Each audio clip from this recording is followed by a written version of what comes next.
So Hypixel Skyblock has taken over the last 6 days of my life. Super fun game, but I realized I've been to the forums more times in the last 6 days than I have ever for Hypixel. And so I've decided I'm going to be making a beginner tutorial for everyone trying to get into Skyblock.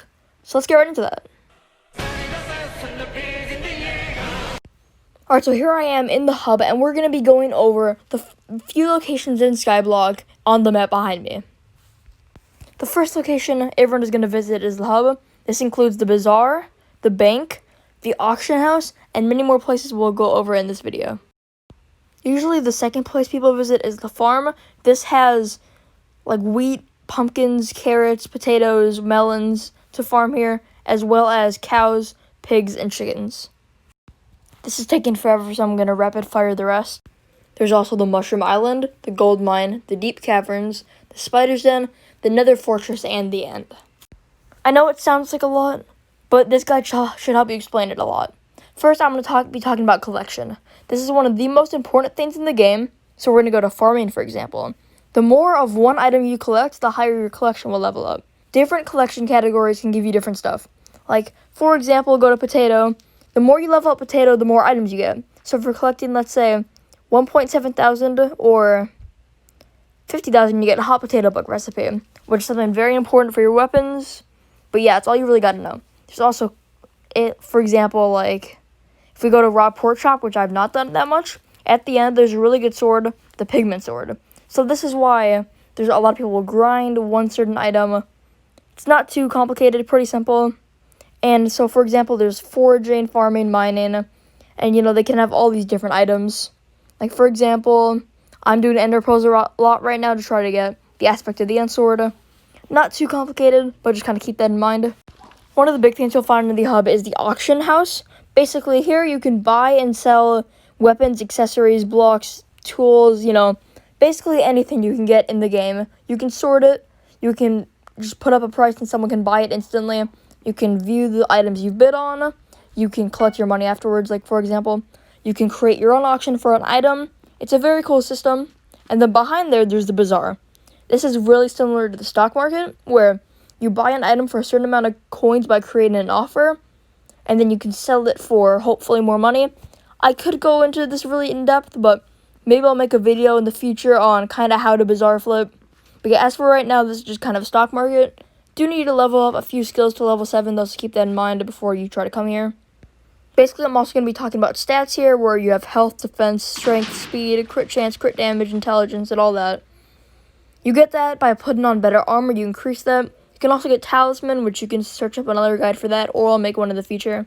You also have skills, which is how you unlock some things. Like, the more mining, the more farming you do. That's another way to increase your stats, because let's say, for example, each time you level up mining, you get another defense, or combat, each time you level up that, you get another crit chance percentage. Kind of complicated, but you can mess around in the menus for a few minutes and figure it out. Now we are at my personal island. I'm at my enchantment table. You don't need those two top ones on the two corners. And here you put in a weapon or whatever, and you can get like up to a level 64 enchant.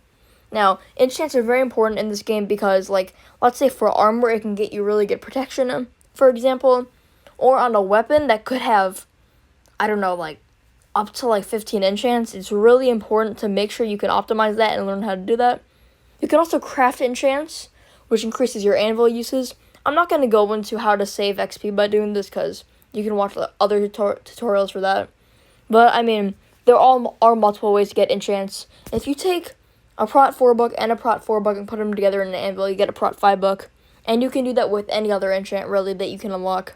So as you just saw on my sword, I have a lot of, big enchants on my sword. It's kind of complicated, but I'm sure the more you play, the more you can figure that out.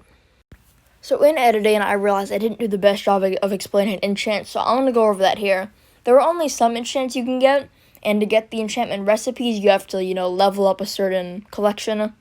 So that's where collection comes into play a lot. As you saw on my sword, I had a decent amount of enchants. Those are the main sword enchants or weapon enchants you're going to want. Venomous doesn't really matter, but the rest are pretty important.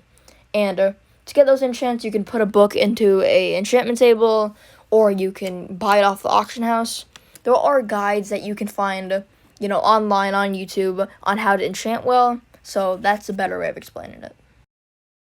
Now, an NPC you'll probably run into is the blacksmith. He lets you reforge an item, which can give it small bonuses, like on my Raider's Axe, I just reforged it. You can't really see it on the top because the GUI is too big, but it can give it different bonuses. Like, for example, mine has Legendary right now, which will increase your crit chance and other stats on a weapon. You can put that in armor as well, so that's really useful, and that's something you should really be doing. High rarity stuff will cost more to reforge, so that's about it.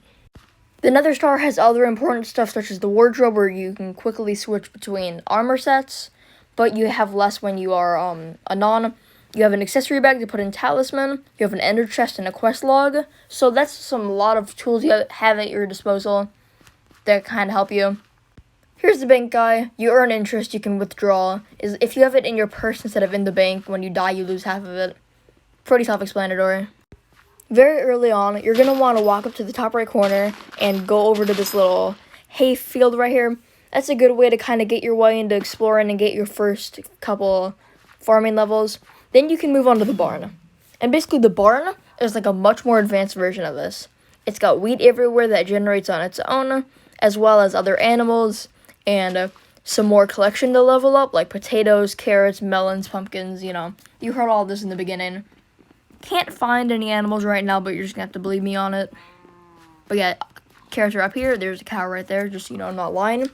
And you're going to want to stay here and get up to mining 5 when you just start the game. Farming 5. Just go around breaking some of the carrots. It shouldn't take you too long. And then you're going to be ready to go up to the mushroom desert. You probably have the quest early on to go talk to the carpenter and have him bring you 64 wool. That is where you go get it. But I recommend, instead of going that way to go get the sheep, because, you can just go around killing them if you want, but that's going to be really slow. I'm going to show you how to get shears. And to get shears, you got to go mining.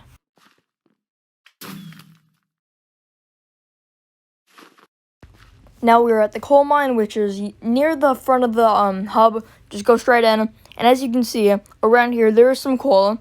This is also another place kind of similar to the wheat fields before you go to the barn, where you can just kind of learn, how to mine and kind of how the mines work. But once you're ready to get past that, also, don't beg in chat. Like, seriously, man, don't do that. Like, it not only will it ruin the experience for you, it's just a bad way to get items.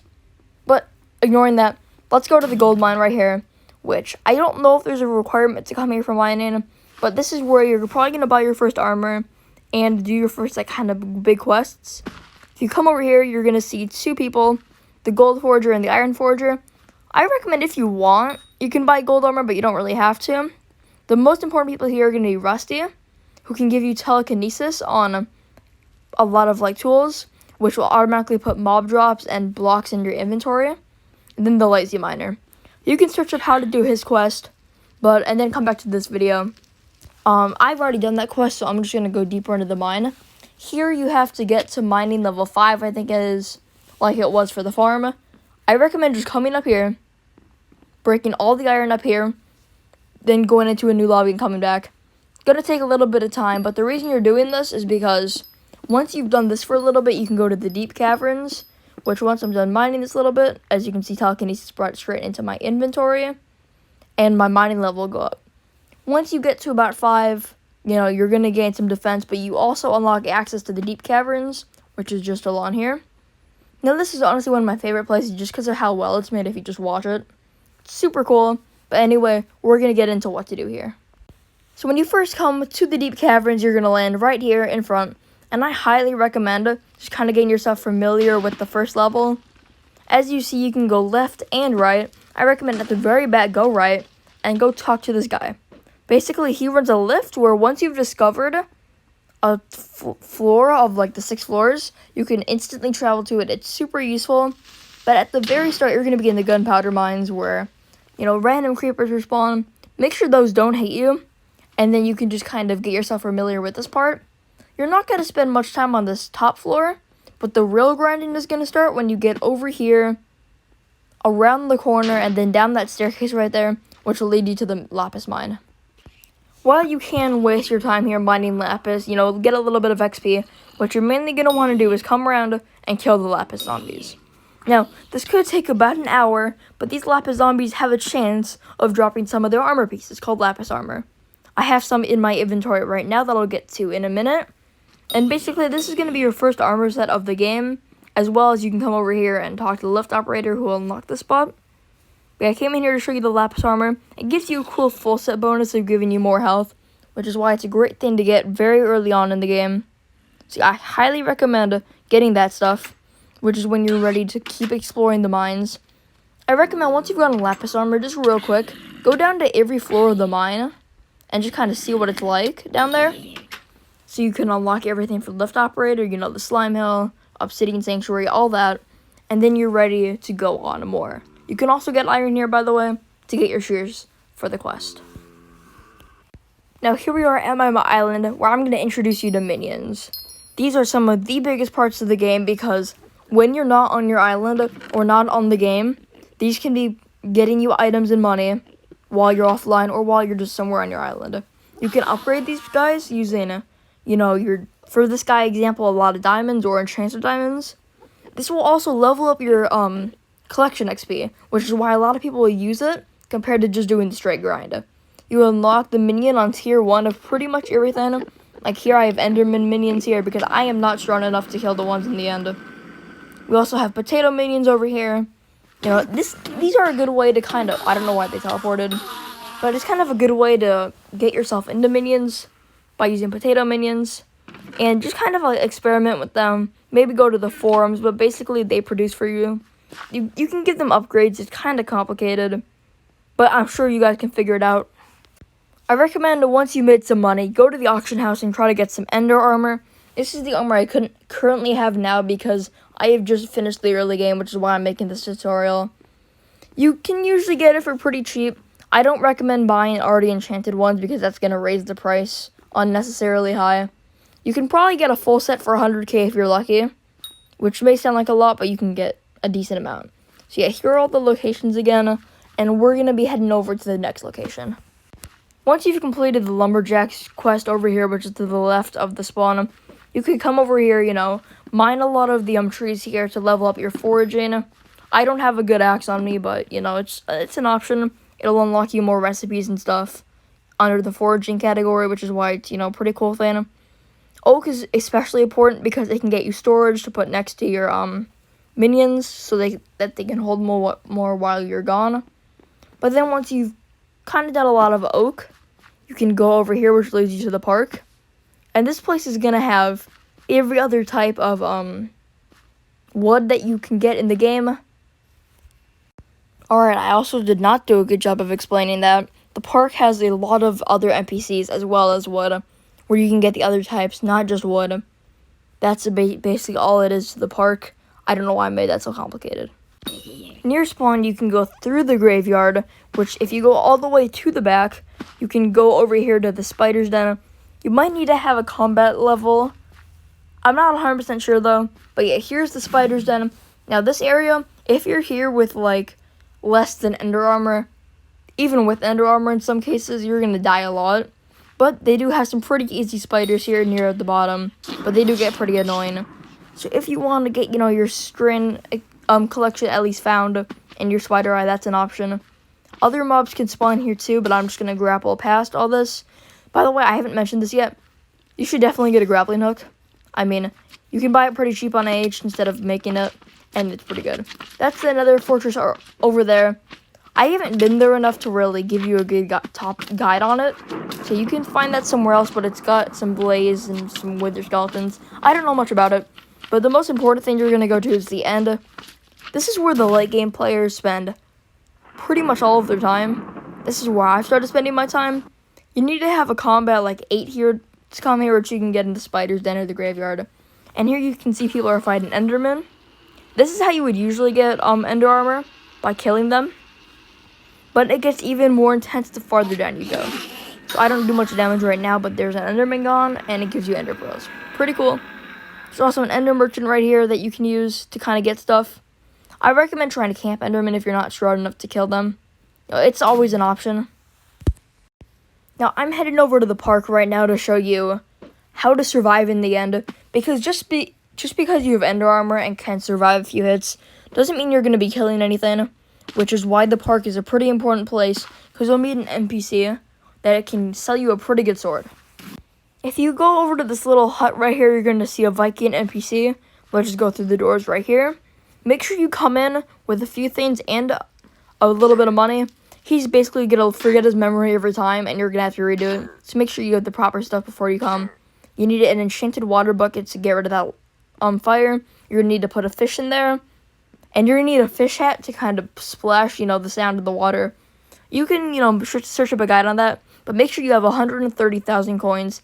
It's going to sound like a lot, but you can just buy stuff from NPCs and then sell it in one day. And that can give you a decent amount. And that's how you get the Raider's Axe. Make sure you bring 130,000 coins to buy it. That is about it for the beginning of Hypixel Skyblock. There's a bit more, but you should just find that on your own. The beginning of Skyblock is the best experience of the game, so please value it. But anyway, I hope you guys enjoyed this guide, and I'll see you guys in the next Skyblock video with this as well. Thanks for watching this entire thing if you're here, and I'll see you later. Peace.